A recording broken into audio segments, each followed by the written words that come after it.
So you're heading out west to start a new life, huh? And you need some advice to get you there safely? Well, you've come to the right place. My name's Ephraim Abbott, and I've led 2 successful parties along the Oregon Trail. The first thing you need to know, though, is that even the best wagons can only hold up to 2,400 pounds, which means that you're going to have to decide which items to take with you and which ones to leave behind. Here is a list of some common food items and supplies that you might consider taking with you on your journey. Look it over with your family and decide which ones you'll take with you and which ones you'll leave behind. The quantities listed here are enough to support your family of 4 for the entire journey. For example, if you want to take flour, well, that's going to be 600 pounds. And maybe you want to take some rice with you as well?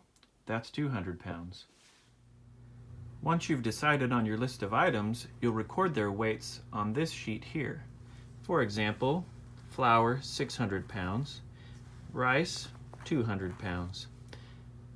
You'll add these up in the columns and you'll get a total of 800 pounds. You'll do the same for your supplies and add their totals up here. Remember, the total weight for your wagon cannot exceed 2,400 pounds. It's okay to have less, but you cannot have more. Once you've completed your food and supplies list, bring it back to me and I'll look it over to make sure the math is right. Also, if you're in need of any supplies, I've got everything you need.